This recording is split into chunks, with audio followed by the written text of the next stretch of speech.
Imagine moving into like a utopia where everything is free. The food is provided, the housing is covered, the community totally supports you. But there's a catch. Right, there's always a catch. Actually, there are a few. You can never get married. You can never own a single piece of property, not even like the bed you sleep in. Wow. Yeah. And if you have a child, every adult in the village immediately becomes their legal parent.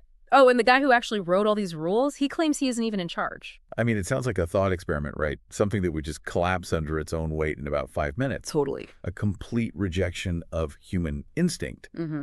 But it is not a thought experiment. Mm-hmm. It's an actual functioning real-world model. Which is exactly why you are here. Welcome to the deep dive. If you are listening to this, you are a learner, you're curious, you want to get past the surface level noise, and you want to understand how incredibly different, complex ideas actually work.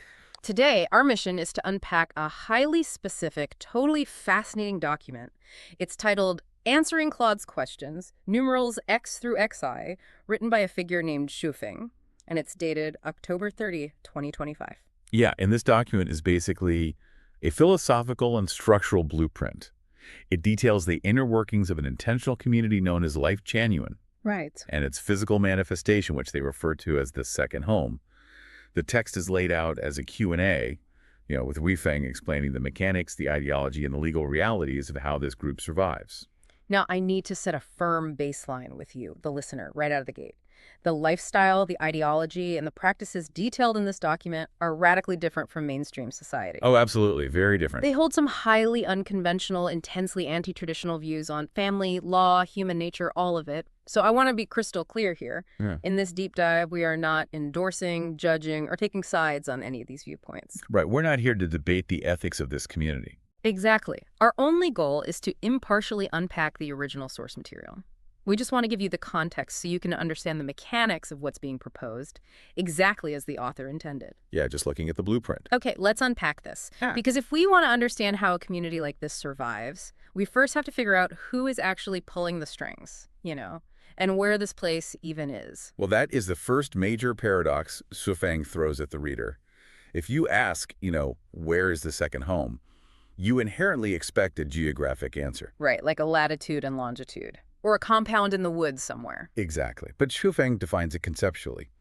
He states that wherever 3 or more Chanyuan celestials, which is the term for the members of this group, live together according to the Chanyuan values and the second home programs, that space becomes the second home. Wait, really? Yeah. It is not a single location. It's more of a decentralized state of being. Hold on, I'm struggling with the logistics of this. So 3 people living in an apartment in a city can just declare themselves the second home. Pretty much, yeah.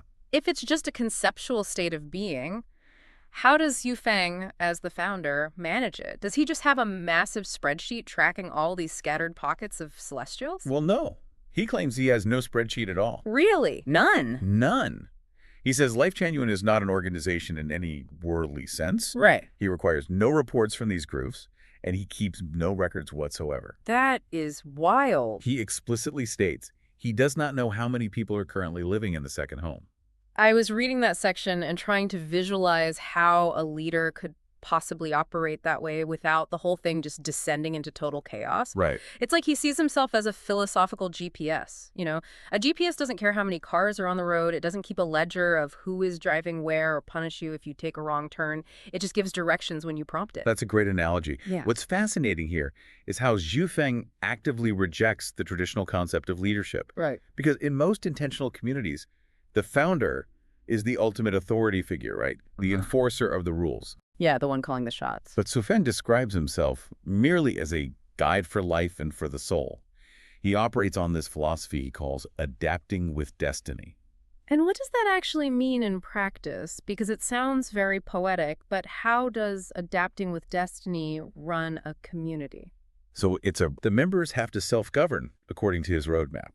If the roadmap fails for them, well, it's not his job to force them back on track. That is a terrifying amount of freedom for a highly regimented society.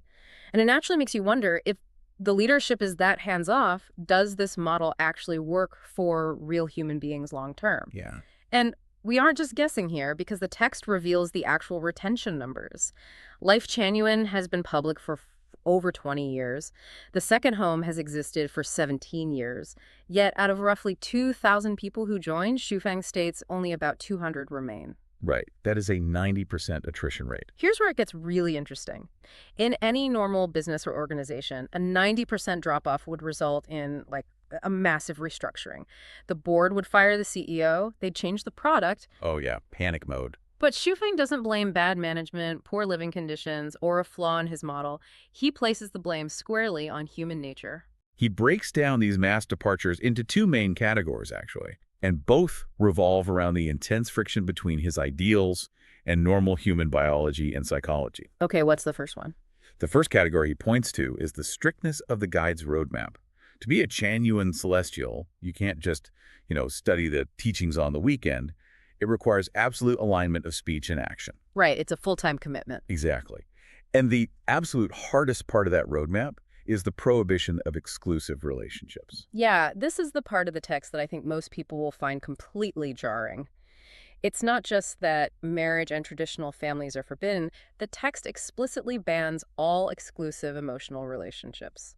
Yeah. That means no one-on-one exclusive partnerships and no one-to-many exclusive groups. The underlying logic there is that exclusive relationships inherently create boundaries.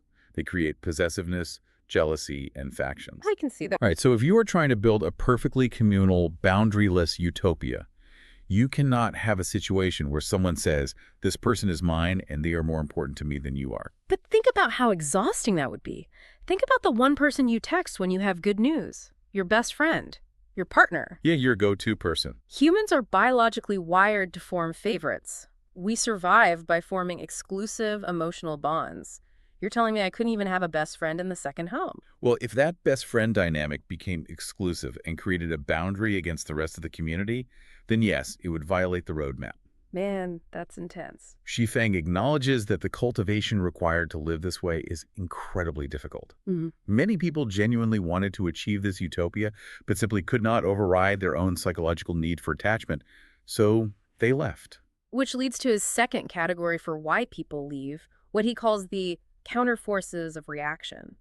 He doesn't sugarcoat how extreme this lifestyle is. He openly states that Lifechanyuan's values are anti-traditional and beyond human nature. Right, and because of that, traditional society fought back. The outside world acted like a hostile immune response. That's a good way to put it. He notes that traditional thinking and stubborn human nature fiercely resisted the community. People were overwhelmed by the pressure of the outside world, financial pressures, or just the ingrained instincts of their own biology. The text mentions that some people were physically forced back into traditional society by their blood relatives.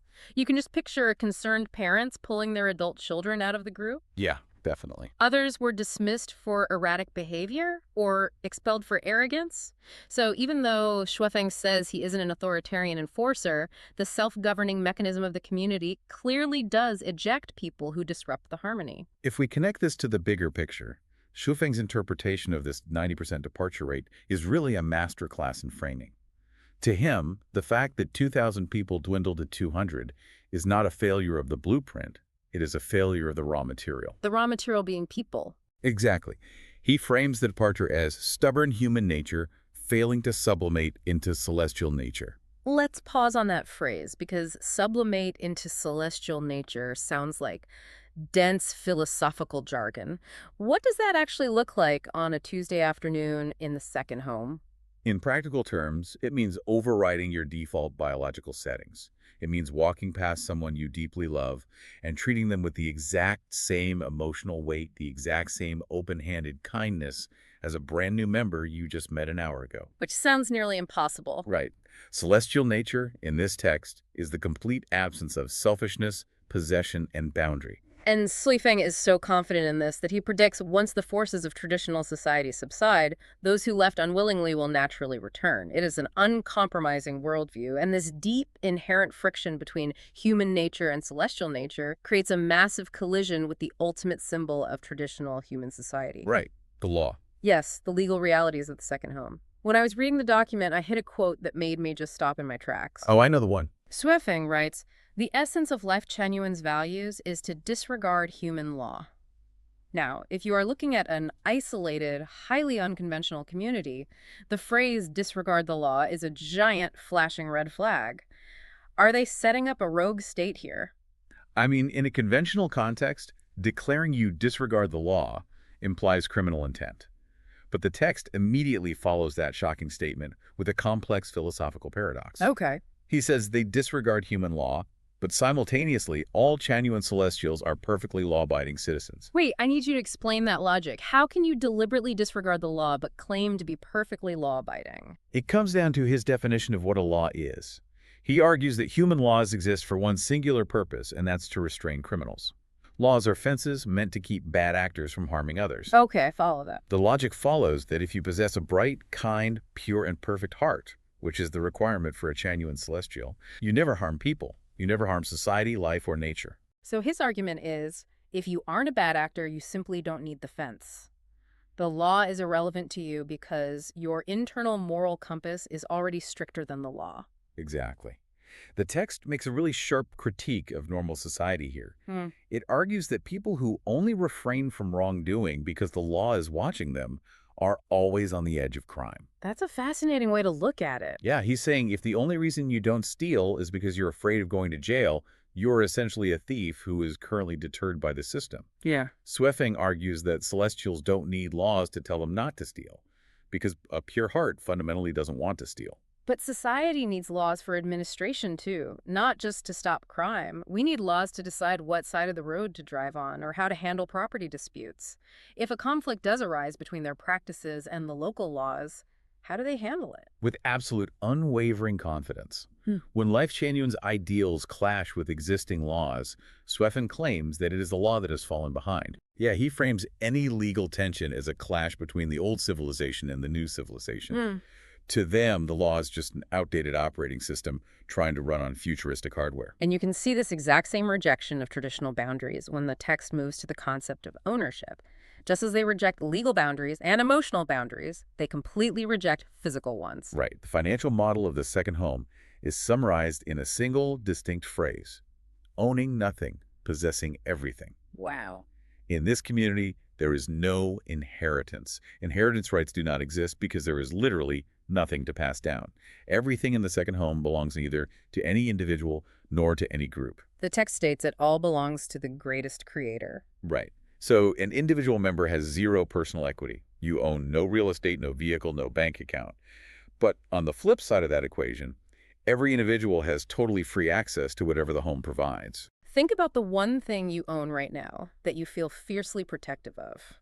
Your car, your house, maybe a special piece of jewelry. Now imagine living in a state where you own the concept of the space you inhabit, but not the title to it. It's hard to wrap your head around. It really is. You can eat the food, use the tools, sleep in the bed, but you cannot claim exclusive dominion over any of it. It perfectly mirrors their stance on relationships.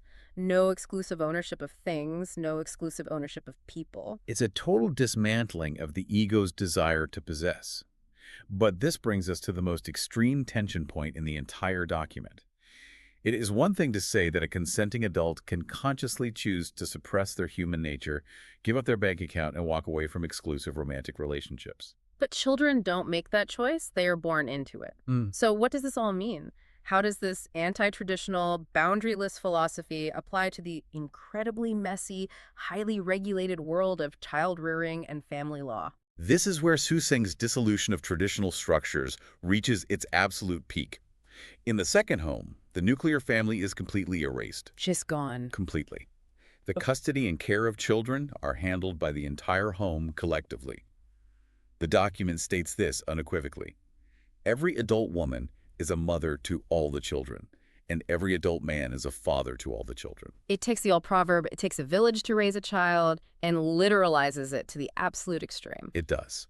The children live under the care of a massive collective of fathers, mothers, grandfathers, and grandmothers 24 hours a day. There is no special, exclusive bond fostered between a biological parent and their specific child, because, as we established, exclusive relationships are strictly forbidden. But I immediately thought of the legal loophole here. The outside world, the old civilization with its courts and state agencies, still exists. And the state requires a legally responsible guardian for every single child. A conceptual second home can't sign a report card or a medical waiver.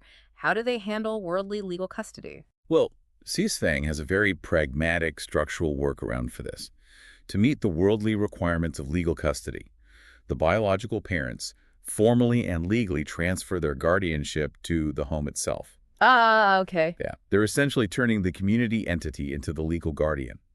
On paper, for the government's sake, the documents are signed and filed. But internally, that piece of paper means absolutely nothing compared to the communal reality. It's almost like they treat human genetics the way tech developers treat an open source operating system. The biological parents might write the initial code, but once it's uploaded to the community, everyone contributes to it, everyone maintains it, and no single person owns it. That's a brilliant way to phrase it.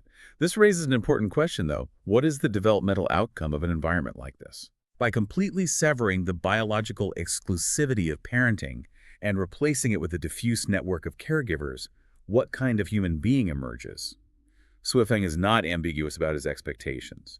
He confidently asserts that children raised in the second home grow up with purer souls and healthier minds and bodies than children raised outside of it. Because he views the nuclear family as a source of trauma, possession, and selfishness. If a child grows up seeing their parents fight over money or exhibit jealousy, they internalize those human flaws.